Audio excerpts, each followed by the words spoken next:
Saudara, terima kasih bagi Anda yang masih bersama kami dalam Berita Banten.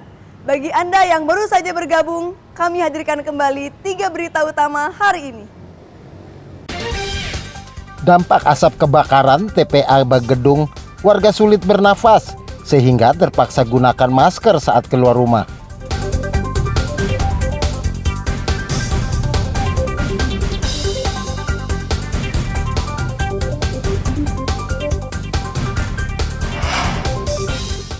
Korsleting listrik gudang ban dan oli di Tangerang Selatan terbakar.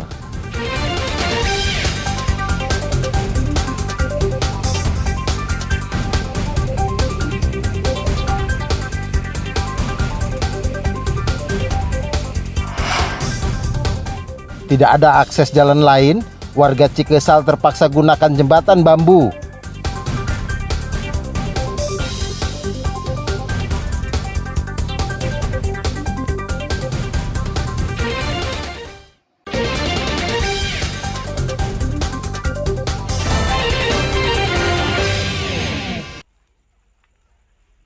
Kobaran api disertai kepulan asap pekat membumbung tinggi di lokasi kebakaran, tepatnya di tempat pembuangan sampah akhir atau TPSA Bagendung yang berada di Kelurahan Bagendung, Kota Cilegon.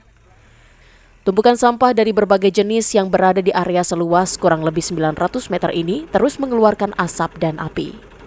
Banyak material yang mudah terbakar membuat petugas pemadam kebakaran tampak kesulitan mengendalikan kebakaran. 6 unit kendaraan pemadam juga berlalu lalang keluar masuk ke area ini untuk memadamkan api. Selain itu, terdapat alat berat yang dioperasikan agar api tidak sampai menjalar ke tumpukan sampah lainnya. Dari keterangan warga setempat, kebakaran diduga akibat pembakaran yang ditinggalkan sehingga merembet ke tempat lain. Warga juga khawatir kebakaran tersebut berdampak negatif bagi masyarakat sekitar. Sebab kondisi serupa pernah terjadi tahun 2019 lalu yang membuat warga di dekat wilayah ini terpaksa mengungsi karena terganggu asap. Semuanya udah ada 4 titik api katanya nih ketahuannya. Jadi ketahuan sama security ke sini. Terus nggak tahu nih tiba-tiba apinya melebar katanya tuh, melebar. Dikhawatirkan warga ini kebakarannya asapnya cukup ke warga masuk. Jadi kalau 2019 kan mengungsi ya ke Yayasan Arbustania itu. Yang dikhawatirkan sekarang juga ini kayak gitu lagi. Makanya saya berharap nih agak cepat padam apinya biar nggak terjadi kayak tahun 2019 itu. Walaupun nggak dilaporkan udah kelihatan Pak, ini udah masuk asapnya. Makanya masyarakat sih berharap agar api ini segera padam secepatnya gitu kan. Warga berharap agar kebakaran ini bisa cepat diatasi agar tidak mengganggu aktivitas warga. Ariel Maranus dan Aji Ramadan melaporkan dari Kota Cilegon. Kebakaran di tol. Bengkel tambal ban di Jalan Raya Cilegon Merak, tepatnya di lingkungan Sumur Wuluh, Kelurahan Gerem, Kota Cilegon terbakar. Pemilik bengkel dan warga awalnya berusaha padamkan api, namun gagal karena api dengan cepat membesar. Banyaknya bahan-bahan yang mudah terbakar membuat api dengan cepat membesar. Selain itu, banyak ban bekas yang berada di bengkel menimbulkan asap hitam pekat yang menyulitkan petugas damkar memadamkan api. Warga juga khawatir kobaran api akan merembet ke bangunan lain yang berada di sekitar lokasi.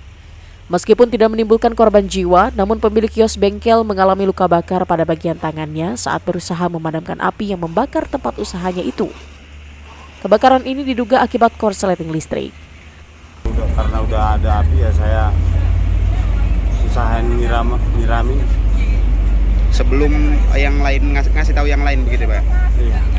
Sementara itu api berhasil dipadamkan setelah 4 jam petugas berjibaku mengendalikan si jago merah yang mengamuk.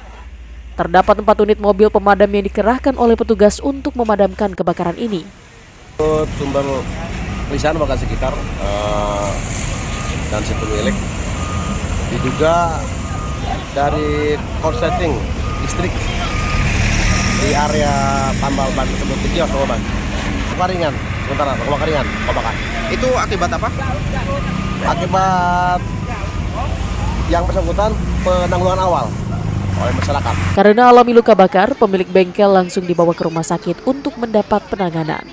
Sedangkan kerugian akibat kejadian ini diperkirakan mencapai ratusan juta rupiah. Ariel Maranus dan Aji Ramadan melaporkan dari Kota Cilegon. Kesal dan merasa menjadi korban penipuan, belasan emak-emak di Kota Serang mendatangi Polda Banten untuk melaporkan seorang calo tenaga kerja yang menjanjikan bisa memberikan pekerjaan di salah satu pabrik di kawasan industri modern. Penipuan dengan modus memberikan pekerjaan ini berawal saat salah satu korban mendapatkan informasi melalui pesan singkat yang berisi tawaran pekerjaan menjadi karyawan pabrik. Namun calon pelamar diharuskan membayar uang antara 5 hingga 7 juta rupiah. Sejumlah korban mengaku tertarik karena saat ini mereka mengaku sulit mendapatkan pekerjaan setelah terkena PHK. Bahkan jumlah korban bertambah hingga mencapai 16 orang. Bahkan beberapa di antara mereka mengaku terpaksa meminjam uang agar bisa membayar uang sesuai permintaan sang calo. Namun hingga berbulan-bulan tidak ada satupun di antara mereka yang dipanggil untuk bekerja. Atau pinjam lah, kalau nggak pinjam ngapain kayak kalau uang sendiri mah nggak pusing-pusing. Jadi buat bayar si Ayu itu sampai pinjam. Iyalah, kalau nggak pinjam ya udahlah diikhlasin aja, saya cari lagi kayak gitu. Ini mah udah pinjam, yang punyanya nagih. Saya udah kasihan sama teman sama ponakan, masukin enggak ya kan?